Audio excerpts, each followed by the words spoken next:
এজন্য বিশ্বনবী বললেন, খবরদার এদিনের নামাজ মিস করো না।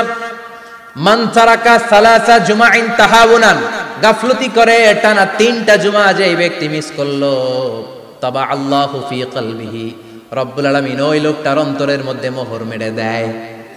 ওয়া কুতিবা ফি জুমরাতিল মুনাফিকিন, মুনাফিকদের খাতায় তার নাম তুলে দেয়। 3টা জুমা যদি কেউ মিস করে, 2টা পানিশমেন্ট। এক হচ্ছে তবে আল্লাহ ফি কলবি, আল্লাহ অন্তরে মোহর মেরে দেয়। ভালো কথা ভাল লাগে না, নামাজ ভাল লাগে না, আজান ভাল লাগে না, ইসলাম ভাল লাগে না, শুধু মৌজ মাস্তি ভাল লাগে, গান বাজনা ভাল লাগে, এরকম আছে না নাই? জুমার নামাজে যায় না। আরেকটা হলো কুতিবা মিনাল মুনাফিকিন, মুনাফিকদের খাতায় নাম তুলে দেয়। আল্লাহ হেফাজত করো, আরো জোরে পড়েন আমিন। জুমার দিন আগে আগে মসজিদে আসবেন ইনশাআল্লাহ। সবাই রাজি? আসেন, আল্লাহ জুমার ব্যাপারে কি ওয়াজ আমাদেরকে করলেন আমরা শুনি। শুনতে রাজি? আল্লাহ বললেন, ইয়া আইয়ুহাল্লাযীনা আমানু ইযা নুদিয়া লিস-সালাতি মিন ইয়াউমিল জুমআতি ফাসআউ ইলা যিকরিল্লাহি ওয়া যারুল বাই', যালিকুম খায়রুল লাকুম ইন কুনতুম তা'লামুন। পড়েন না আল্লাহু আকবার। আল্লাহ বললেন, ও আমার মুমিন বান্দারা শোনো শোনো। আপনাদেরকে অ্যাড্রেস করে আল্লাহ বলছেন, ও আমার মুমিন বান্দারা শোনো, ইযা নুদিয়া লিস-সালাতি মিন ইয়াউমিল জুমআ, জুমার নামাজের আযান যখন দেয়া হয়, ফাসআউ ইলা যিকরিল্লাহ, আল্লাহর স্মরণে তোমরা ধাবিত হও। ওয়া যারুল বাই', কেনা বেচা বন্ধ করে দাও।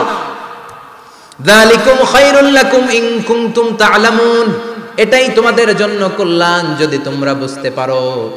জুমার নামাজের আযান যখন হয়, ফাসআউ ইলা যিকরিল্লাহ, আল্লাহর স্মরণে তোমরা বের হয়ে যাও। আল্লাহু আকবার।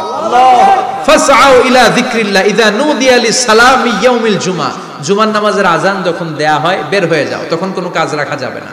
এই আযান দ্বারা উদ্দেশ্য হচ্ছে খতিব সাহেব খুতবা দেওয়ার জন্য মিম্বারে বসলে যে আযানটা দেয়া হয়, এই আযান। কথা বুঝতে পেরেছেন? কিন্তু দুর্ভাগ্যজনক হলে সত্য, আমাদের বাংলাদেশে এই আযানটা কেন যেন মুয়াজ্জিন ভাইরা ইমাম সাহেবের সামনে এসে আস্তে আস্তে দেয়, ছোট ছোট করে ইমাম সাহেবের মুখের উপরে দেয়, মাইকে দেয় না। এটা পাইছে কই? এটা যে কোত্থেকে ঢুকছে এক আল্লাহই ভালো জানে। আযান মানে অ্যানাউন্সমেন্ট। আযান মানে কি? কথা বলেন। অ্যানাউন্সমেন্ট কি জোরে হবে না আস্তে? তো সব আযান মাইকে এত সাউন্ড করে, এই আযানটা ইমাম সাহেবের মুখের সামনে এসে ছোট ছোট করে কেন দেয়? এটার কোনো দলিল আছে বলে আমার জানা নাই। এই আযানটা মাইকে হতে হবে। আমি পৃথিবীর যত দেশ ঘুরেছি, অনেক বড় বড় মসজিদে আমি জুমার সালাত করেছি, সব জায়গায় মক্কাতুল মুকাররমা সহ মসজিদে নববী সহ সব জায়গায় খতিব সাহেব জুমার মিম্বারে বসার পরে যে আযানটা দেয়া হয়, এটাও অন্যান্য আযানের মতো মাইকে দেয়া হয়। আল্লাহ বললেন, ইযা নুদিয়া লিস-সালামি ইয়াউমিল জুমআ, জুমার দিনে আযান যখন দেয়া হয়, এই আযান দ্বারা উদ্দেশ্য হচ্ছে খতিব বসলে যে আযান 12:30 12:15 দিকে যে আযান, এই আযান উদ্দেশ্য নয়। বিশ্বনবীর সময়ে এই 12:30 12:15 দিকে যে আযান ছিল, এটা ছিল না। বিশ্বনবীর সময় ছিল না, আবু বকরের সময় ছিল না, সাইয়েদনা ওমর ফারুকের সময় ছিল না। এটা চালু হয়েছে সাইয়েদনা উসমান যুন্নুরাইনের সময়। তখন মদিনাতে মানুষের সংখ্যা অনেক বেড়ে গিয়েছে, লোকজন আর জায়গা হয় না, মুসল্লিতে ঠাসাঠাসি। উনি ঘোষণা দিলেন, সুকে জাওরা, জাওরা নামক বিশাল একটা বাজার আছে, ঘোষণা দিলেন এখন থেকে ওই জায়গায় জুমার নামাজ হবে। মানুষ যেন আগ থেকে প্রস্তুতি নিয়ে আসতে পারে, এজন্য জাওরা নামক বাজারে উনি আর একটা আযান দেওয়ার প্রচলন করলেন। সুবহানাল্লাহ। সেখান থেকে আজ অবধি আমরা এই অতিরিক্ত আযানটা দিয়ে থাকি। এটা নবীর সুন্নাত না, এটা সাহাবীর সুন্নাত। বিশ্বনবীর সুন্নাহ মেনে নেওয়া যেমনি আবশ্যক, 4 খলিফার থেকে পাওয়া সুন্নাতগুলো মেনে নেওয়া আবশ্যক। বিশ্বনবী বললেন, আলাইকুম বিসুন্নতি ওয়া সুন্নাতিল খুলাফায়ে রাশিদিন আল মাহদিয়িন, আমার সুন্নাত ধরবা। হেদায়েত প্রাপ্ত 4 খলিফার সুন্নাত ধরবা। কেমনে ধরবা? ইক্ষু চিনেন? ইক্ষু না গ্যান্ডারি নাকি আখ না কুশাই? হ্যাঁ, আখ। কাঁচা আখ খায় কি করে? এই সামনের দাঁত দিয়ে ভাঙে না? সামনের দাঁত দিয়ে বলে ভাঙে, চাপার দাঁত দিয়ে, এই জায়গার দাঁত দিয়ে শক্ত করে ধরতে হয়। বিশ্বনবী বললেন, আব্দু আলাইহা বিন নওয়াজিজ, আমার সুন্নাত আর সাহাবীদের সুন্নাতকে চাপার দাঁত দিয়ে আঁকড়ে ধরো, যাতে ছুটে না যায়। চিল্লায় পড়েন আল্লাহু আকবার। আল্লাহু আকবার। এটা সাইয়েদনা উসমানের সুন্নাত। বিশ্বনবী বললেন, ইযা নুদিয়া লিস-সালাহ মিন ইয়াউমিল জুমআতি ফাসআউ ইলা যিকরিল্লাহ, জুমার দিনে আযান যখন দেয়া হয়, ফাসআউ ইলা যিকরিল্লাহ, আল্লাহর স্মরণের দিকে ধাবিত হও। দেরি করো না। দেরি করা যাবে না। আজান হইলে কোনো কাজ রাখবেন? কোনো ব্যস্ততা থাকবে? কাজ একটাই, জুমার নামাজ। চিল্লায় বলেন কাজ একটাই, সেটা কি? জুমার নামাজ। আল্লাহ বললেন ফাসআউ, ফাসআউ এর শাব্দিক অর্থ হচ্ছে দৌড়াও। আসলে কি? তো এই দৌড়াও দিয়ে আসলে দৌড়াও বোঝানো হয়নি, এটা দ্বারা বোঝানো হয়েছে আল মুবাদারা ওয়াল ইহতিমাম, ইম্পর্টেন্স দেয়া, এমফাসাইজ করা, গুরুত্বের সাথে আগে আগে প্রস্তুতি নাও। ফাসআউ দ্বারা দৌড়ানো বোঝানো হয়নি। প্রমাণ কি? কারণ বিশ্বনবী দৌড়ে দৌড়ে নামাজে যেতে নিষেধ করেছেন। বিশ্বনবী বলেছেন ইদা উকিমাতিস সালাহ, মনোযোগ দিয়ে শুনেন, ইদা উকিমাতিস সালাতু ফালা তাতুহা তাসআউন ওয়া আতুহা তামশুন আলাইকুম বিসাকিনা ফামা আদরাকতুম ফাসাল্লু ওয়া মা ফাতাকুম ফাতিম্মু। যখন নামাজ শুরু হয়ে যায় দৌড়ে দৌড়ে যাবে না। তামশুন, হেঁটে হেঁটে যাও। আলাইকুম বিসাকিনা, ধীরে ধীরে যাও। ফামা আদরাকতুম ফাসাল্লু, ইমাম সাহেবের সাথে যে যত রাকাত পাবা পড়বা। ওয়া মা ফাতাকুম ফাতিম্মু, যেটা ছুটে যায় নিজে নিজে পড়ো, কবুল করে নেবে কে? আল্লাহ। কিন্তু দৌড়ে যায় নামাজ ধরা যাবে? খবরদার, ধীরস্থির ভাবে যাবে। হাঁটার মধ্যে একটা গুরুত্ব দিয়ে তাড়াতাড়ি ধরতে চাবেন, কিন্তু দৌড়ে যাওয়া যাবে? নিষেধ করেছেন। অনেক মুসল্লিরা এটা করে। ধরেন মাগরিবের নামাজ, অজুখানাতে মুসল্লিরা ওযু করতেছে, ইমাম সাহেব নামাজ শুরু করেছেন আল কারিআতু মাল কারিআ ওমা আদরাকা মাল কারিআ, মুখস্থ আছে না সবার? মুসল্লি মনে করতেছে ওযু হয়েছে আমার অর্ধেক, এখন যদি তাড়াতাড়ি ওযু না করে দৌড় না দেই রাকাত পাওয়া যাবে? রাকাত পাওয়ার জন্য দিছে দৌড়। মসজিদে হচ্ছে টাইলসের মসজিদ, পিছলায় পয়রা মুসল্লি একদিকে, লুঙ্গি আরেকদিকে। আছে না নাই? আমার কাছে খবর আছে এরকম পা ভাঙছে অনেকের।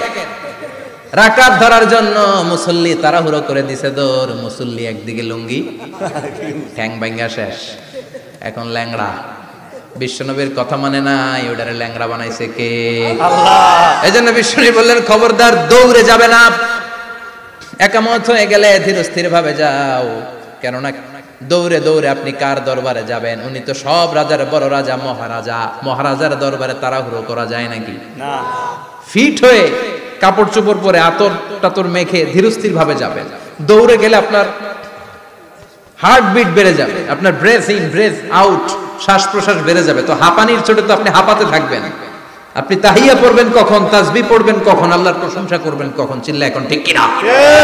এজন্য আল্লাহ বললেন ফাসআউ ইলা যিকরিল্লাহ, জুমার নামাজের আজান যখন হয়ে যায় তোমরা আল্লাহর জিকিরের দিকে ধাবিত হও। যিকরিল্লাহ, আল্লাহর স্মরণ। জিকির মানে কি? আল্লাহর স্মরণ। কিন্তু এই জিকির দ্বারা এই আয়াতের উদ্দেশ্য হচ্ছে আল খুতবাতাইন, জুমার দুই খুতবা। জুমার জিকিরের অনেক অর্থ আছে। জিকির মানে সালাত, জিকির মানে কোরআন, জিকির মানে ওয়াজ, জিকির মানে সম্মান। আবার জিকির মানে জুমার দুই খুতবা।